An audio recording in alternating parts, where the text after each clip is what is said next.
நீ ஜெயிக்கணுங்கிறதுனால உலகத்தோட போராடலாம், ஆனா நீ ஜெயிக்கிறதுக்காக உனக்குடையே போராடுறதுக்கான ஒரே வேலை டீச்சர் வேலை தான். உன்னை ஜெயிக்க வைக்கிறதுக்காக உன்கிட்டயே நான் போராடணும்.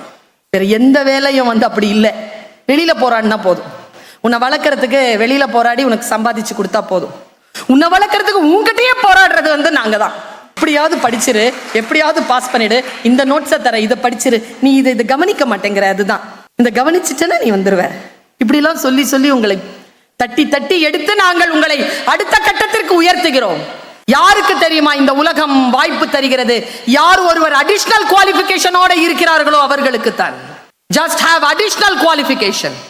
அம்மாவுக்கு எதுவுமே மறைக்காத, அம்மாவுக்கு மறைக்காத. அம்மாவுக்கு மறைச்சான் ஒருத்தன், டேய் கிருஷ்ணா உன்னை கொலை செய்யணும்னு முடிவு பண்ணிட்டான்டா, நான் முடிவு செய்யறேன்டா, உன்னை காப்பாத்துறேன், வாடா தங்கமே, என் தங்கமே வாடா, போய் குளிச்சுட்டு வாடா. கூப்பிட்டா காந்தாரி துரியோதனனை.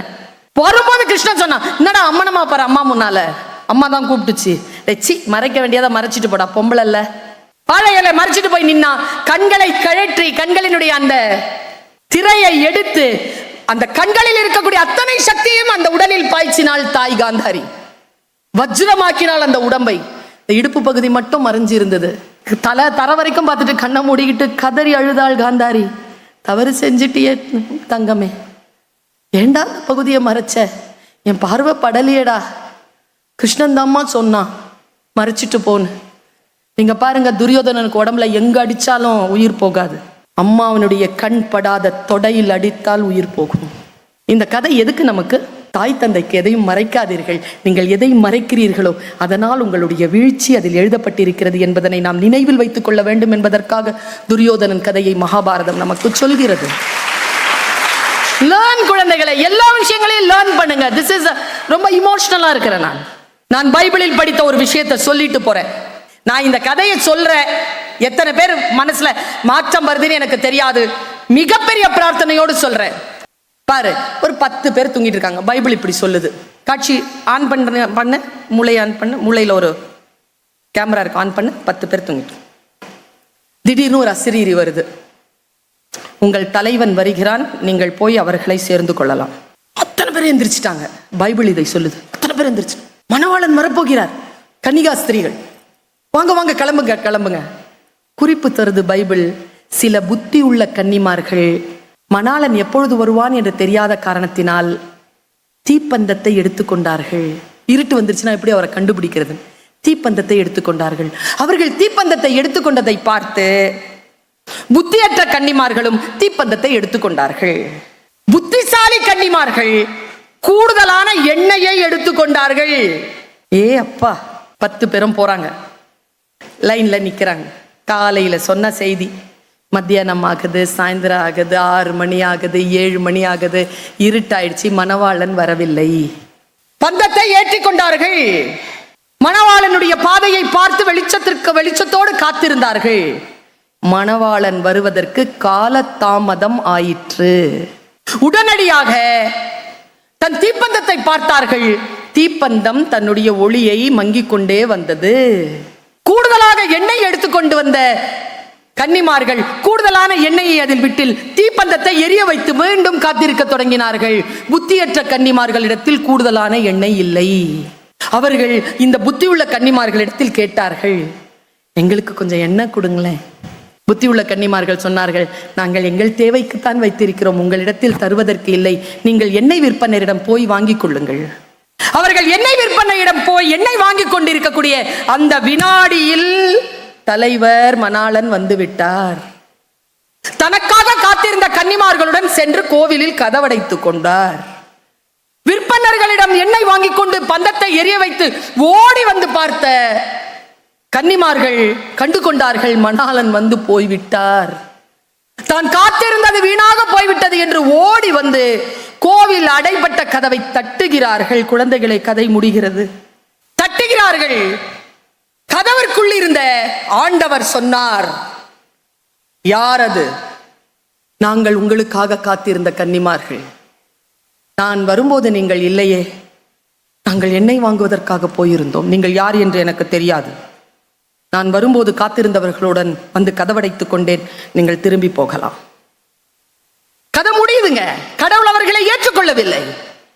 கூடுதல் ஆயத்தத்தோடு இல்லாதவர்களை வாழ்க்கை மறுதலிக்கிறது என்று பைபிள் ஆண்டவர் மீது கதையை வைத்து சொல்லித் தருகிறது. Stay prepared my dear children. Additional preparationோட இருங்க. லைஃப் நமக்கு கொடுக்கிற மிகப்பெரிய ஆப்பர்ச்சுனிட்டியா நான் நினைக்கிறேன். என் பிரார்த்தனை என்ன தெரியுமா? உள்ளே நுழையும் பொழுது நான் ஒரு வினாடி நின்றேன், திரும்பி பார்த்தேன் அவர்கள் வருவதற்காக. என் மனசுல ஒரு பிரார்த்தனை வேகமா ஓடுச்சு. இறைவா, இத்தனை ஆயிரம் குழந்தைகள் என் பேச்சை கேட்க காத்திருக்கிறார்கள். எல்லோருடைய வாழ்க்கையிலும் ஏதேனும் ஒரு மாற்றம் நிகழ்ந்து விட வேண்டும் தான். அவ்வளவு பேராசைக்கு மத்தியில் என்னுடைய ஒரே ஒரு பேராசை இருக்கிறது.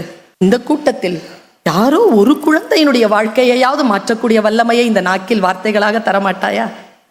அப்படித்தான் நான் வேண்டிக் கொண்டு வந்தேன். அந்த ஒரு குழந்தை இந்த கூட்டத்தில் யாருன்னு எனக்கு தெரியாது. அது நீங்களாக இருங்கள் என்று உங்களை நீங்கள் பிரார்த்தித்துக் கொள்ளுங்கள். பெரிய வார்த்தைகளை நம்பு. எங்க அம்மா எனக்கு ஒரு வார்த்தை சொல்வாங்க, நல்லா மேக்கப் பண்ணிக்கிறோம்ல, ஒரு போட்டோன உடனே செல்ஃபின்னு உடனே எவ்வளவு அழகா மூஞ்சி வச்சுக்கிறோம், ப்ரொஃபைல் எல்லாம் என்ன அழகா வச்சுக்கிறோம் மூஞ்சிய.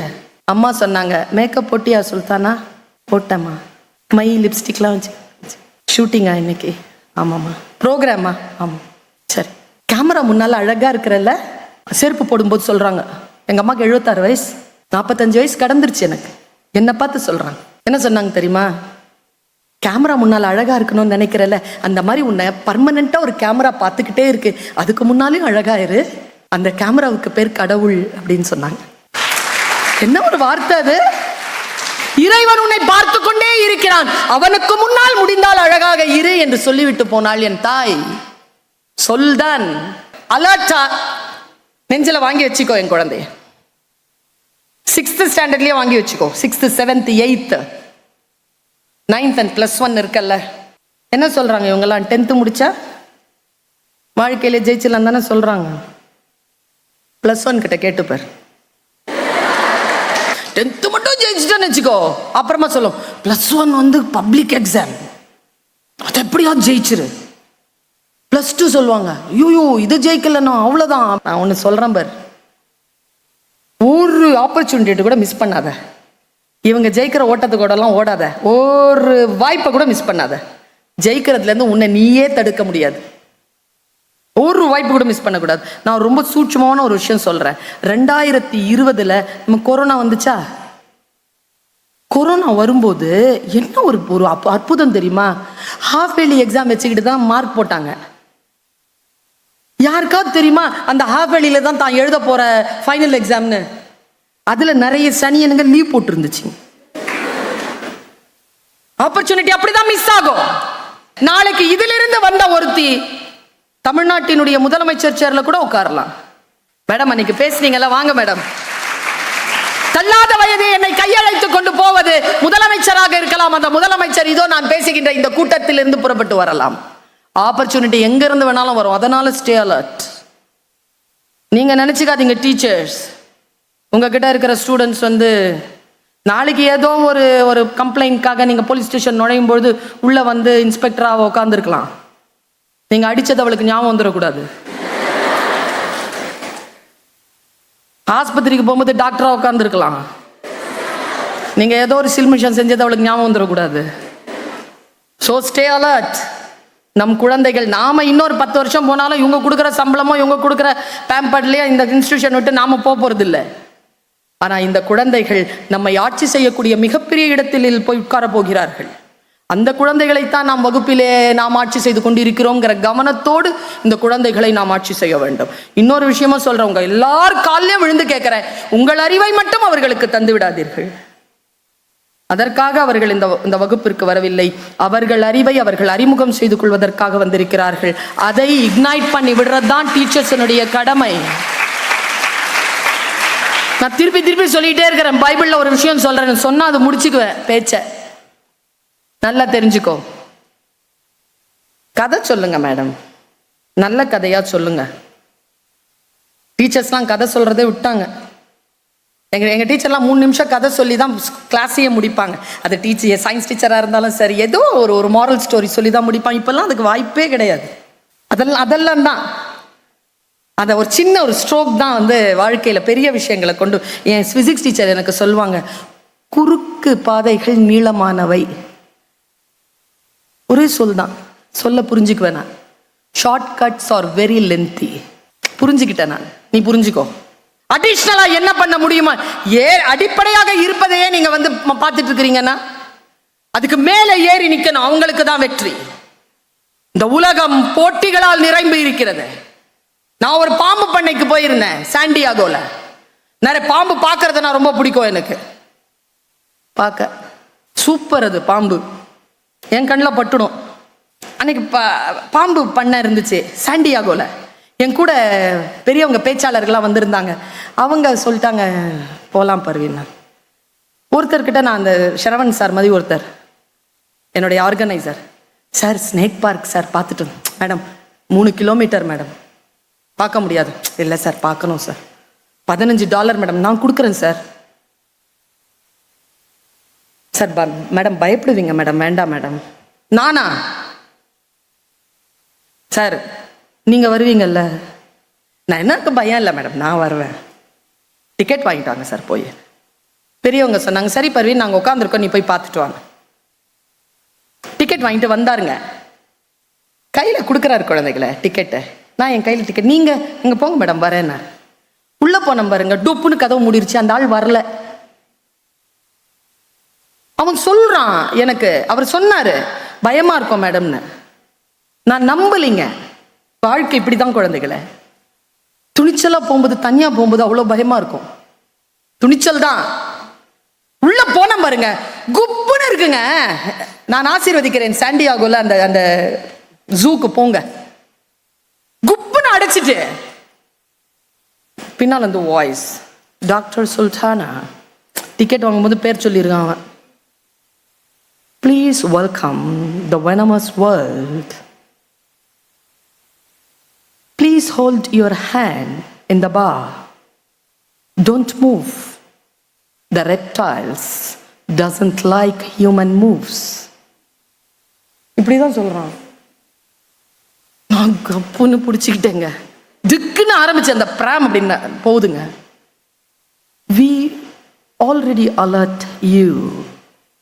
You're moving. Please don't move. காதுல கொடுத்துட்டான். காதுக்குள்ள ஒலிக்குது. எல்லாம் இருட்டு. ஆனா பாதை மட்டும் வெளிச்சமா இருக்கு. கப்புன்னு பாதை இருட்டாக்கி இந்த பக்கம் அந்த பக்கம் லைட் போட்டான் பாருங்க. பாதை இருட்டு போய்கிட்டே இருக்கு. பாதை முன்னால என்ன இருக்குன்னு தெரியல. ஆனா காலுக்கு கீழே குழந்தைகளை இதோ 1/2 அடியில பாம்பு. 1/2 அடியில பாம்பா கிடக்குது.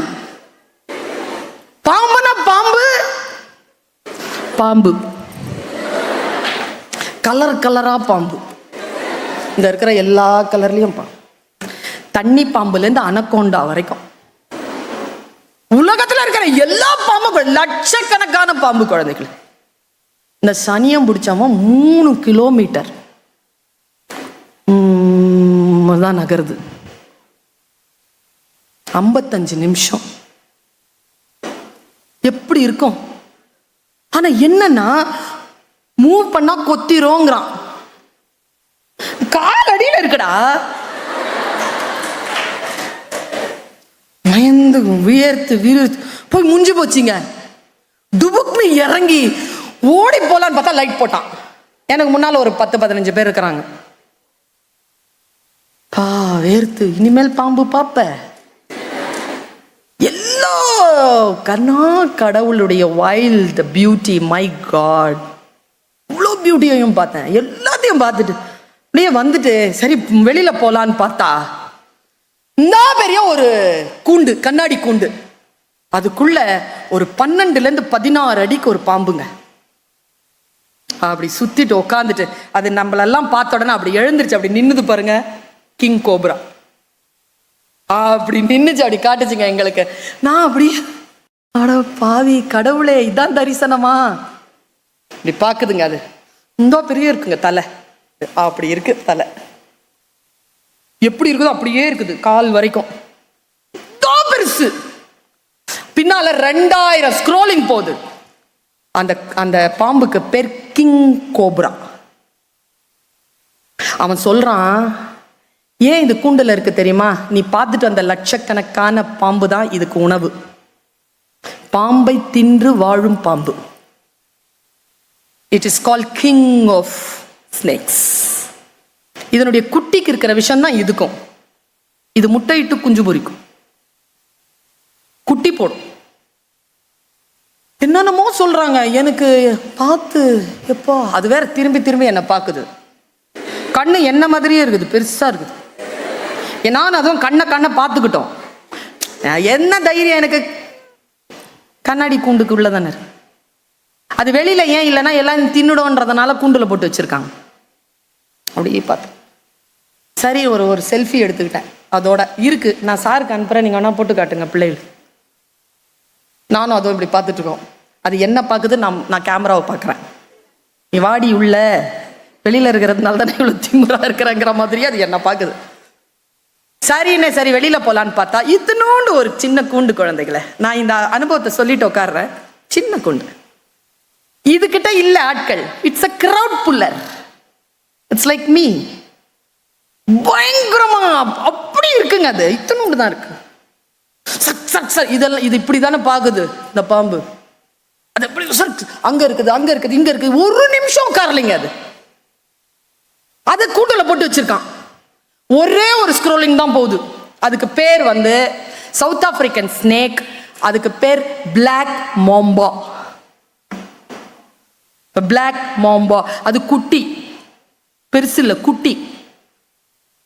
போட்டுட்டு ஒரே ஒரு ஸ்க்ரோலிங்.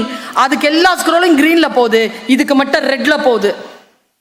நீங்க எல்லாம் ஆச்சரியப்படுவீங்க, இது ஏன் தனியா குண்டு இருக்கு, லட்சக்கணக்கான பாம்போட இல்ல. கிங் கோப்ராக்கு தலைமையில இருக்குது அந்த பாம்பு. ஏன்னா இதுதான் கிங் கோப்ராவை கொல்லும் பாம்பு. அப்படி இருக்கு. இவங்க எல்லாம் கிங் கோப்ரா.